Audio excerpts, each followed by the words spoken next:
A gente é do grupo 1, do trabalho de introdução à engenharia mecatrônica. Esse trabalho é basicamente para a gente entrevistar 2 ex-alunos e uma empresa. Você foi o ex-aluno júnior, que a gente escolheu, que se formou há menos tempo. É. E o trabalho é basicamente para a gente entender o que esperar do curso e tudo mais, oportunidades depois que acabar. Você pode se apresentar um pouco, falar um pouco sobre você e quando você se formou, quando você entrou no UNB, essas coisas? Tá bom. Eu sou Gabriel Tambara Rabelo. Eu tô na UNB. Eu entrei pro curso de engenharia mecatrônica em 2018, primeiro semestre de 2018, dando uma visão geral sobre o que eu achei do curso, antes de falar sobre o final e tudo mais. Foi um curso que eu gostei muito da fundamentação teórica que me deu. A gente parece que não, parece que a UNB às vezes ela não fornece muita infraestrutura para vocês, porque a gente está aqui dentro, a gente está acostumado com falar mal, a gente gosta de criticar. E é normal, e eu acho que é importante fazer isso também, até porque tem muita coisa que não melhoraria se a gente não fizesse. Mas se vocês forem comparar com muita universidade lá fora, aqui tem muita coisa, muita oportunidade rolando, sabe? Tem muito projeto rolando em paralelo, vocês já devem ter um pouquinho de noção sobre isso. Eu entrei na UNB sobre um certo incentivo do pessoal daí do BOT, aqui também do Lara, né? Eu estava no ensino médio aqui no Paulo Freire, colégio público, e tive aula com alguns colegas da mecatrônica, colegas da computação, fizeram esses projetos sociais, né? E isso tem seu impacto, tem seu valor, e para quem está dentro da universidade é uma forma de, pelo menos no começo, você começa a se interessar e ver aplicações que não são só conta e programação. Enfim, eu pessoalmente posso estar enviesado, porque eu sou engenheiro de controle de automação, mas gostei muito da experiência e eu me formei com 6 anos de curso, mais ou menos. Poderia ter me formado um pouquinho mais cedo, só que eu julguei que não fazia sentido para mim.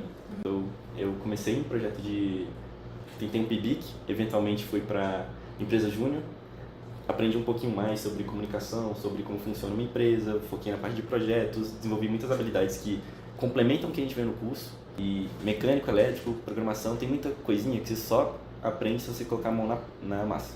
E foi por causa dessas habilidades que eu consegui meu primeiro estágio e acabei caindo na empresa que eu estou hoje.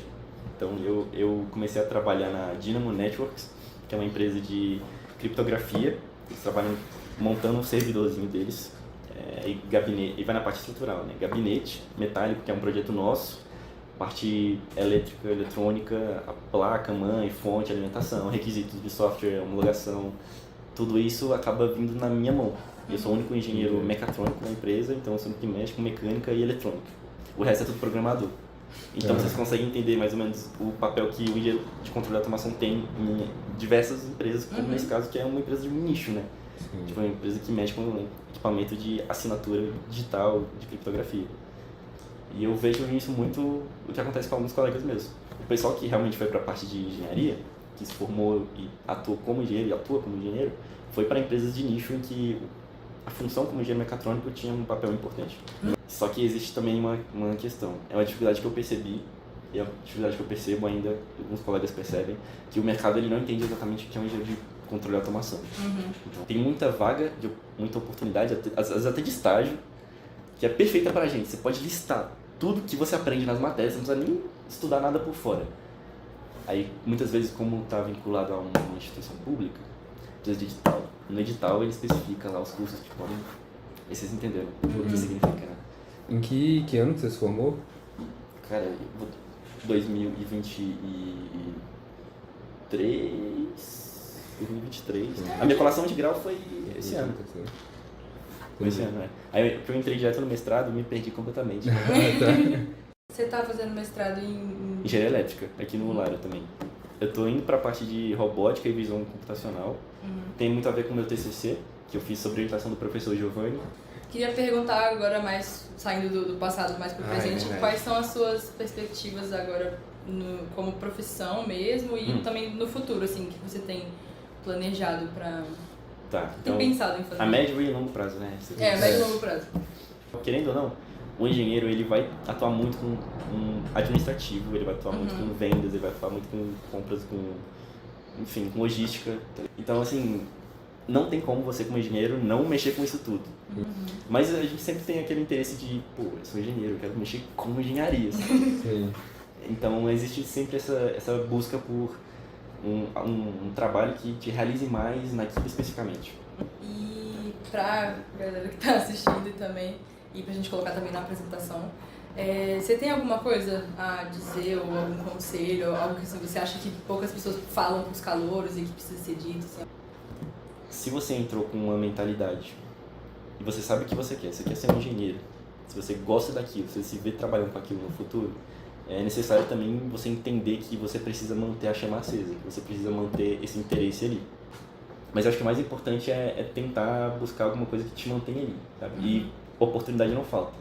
É questão de você perguntar por aí, enfiar a cara onde tem gente mexendo com o que parece interessante pra você e eu tenho certeza que isso vai ser positivo. Acho que vale a pena. Isso.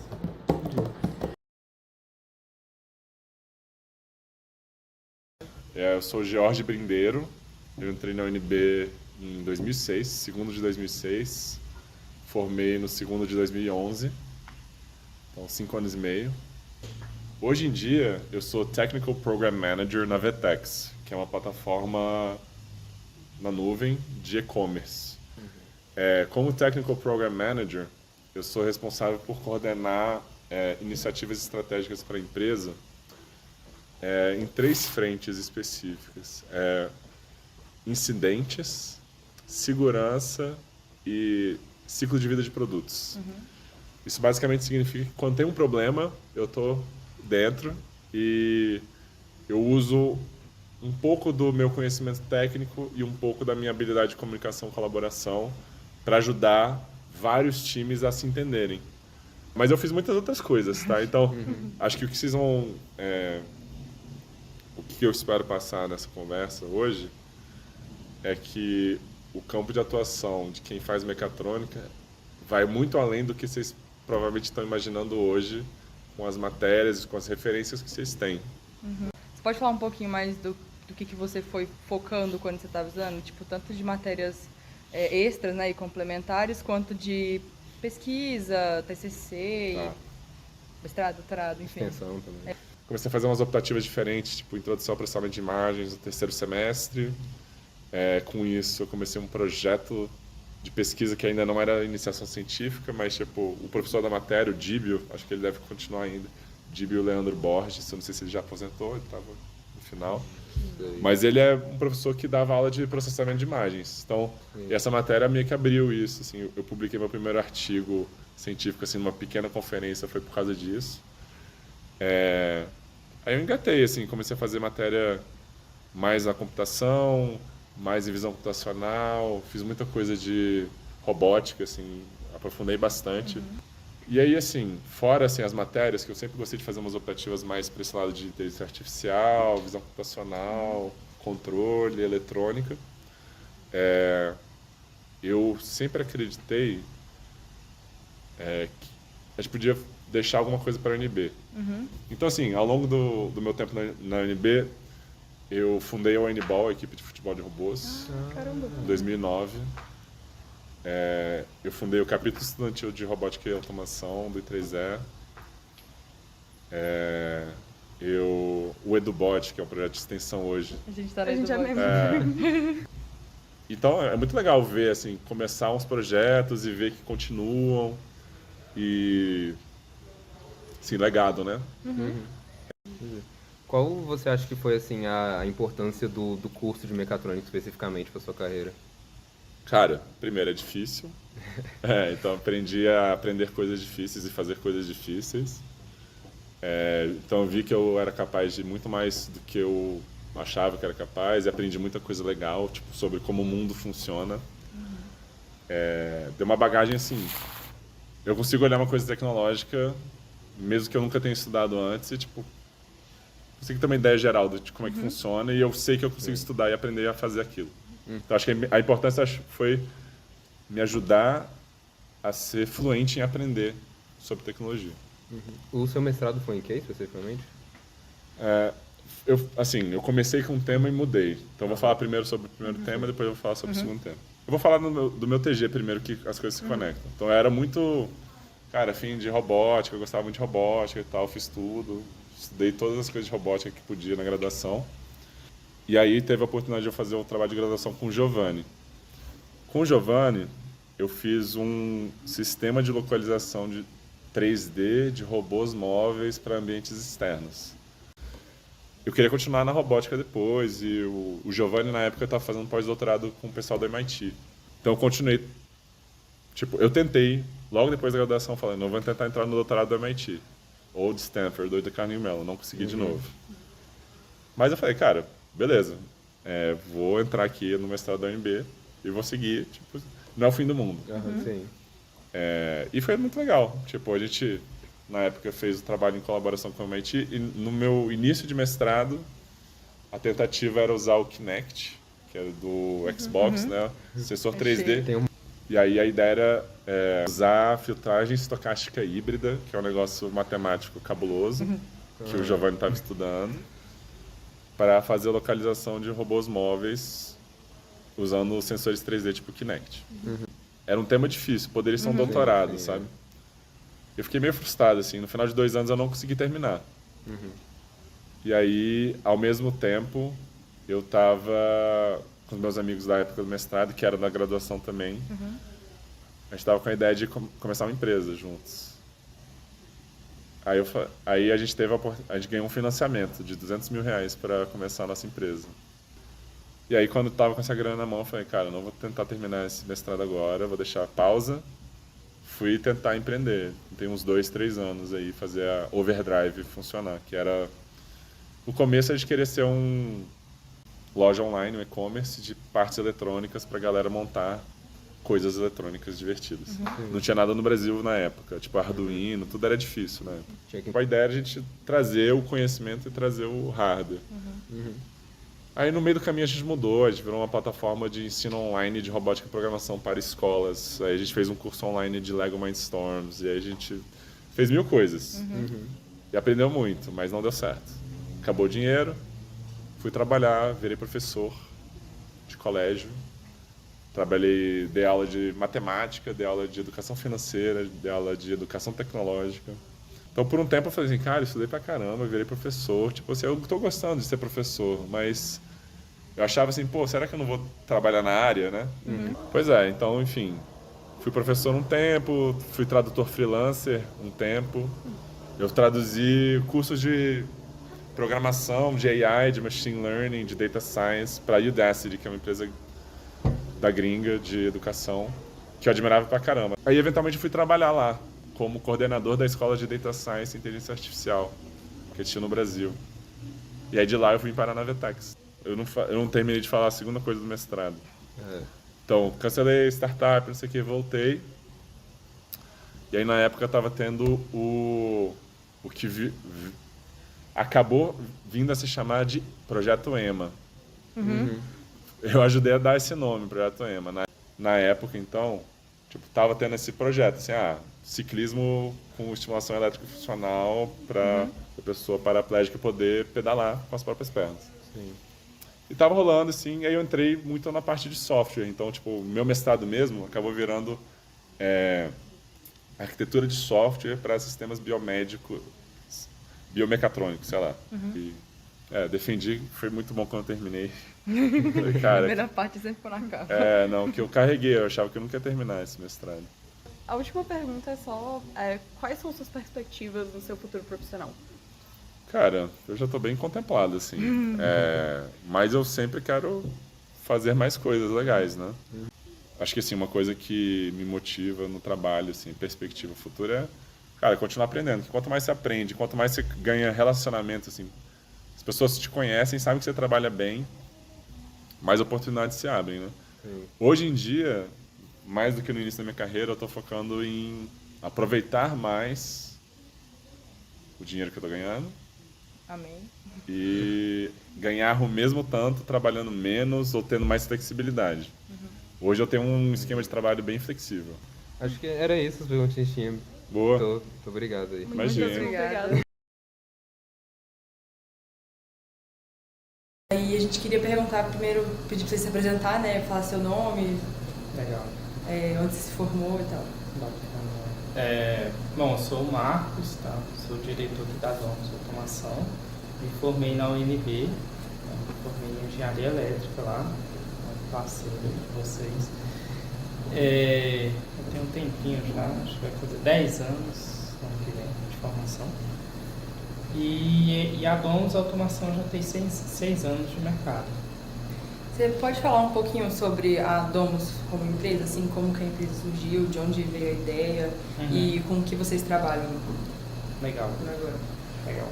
Bom, a Domus, ela surgiu, na verdade, uma ideia foi da minha namorada, que hoje é minha esposa, minha sócia aqui também.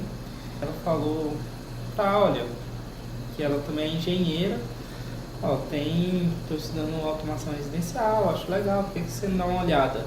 Aí eu fui estudar um pouco desse mercado de automação residencial e eu vi que era um mercado que tinha grandes possibilidades de crescimento.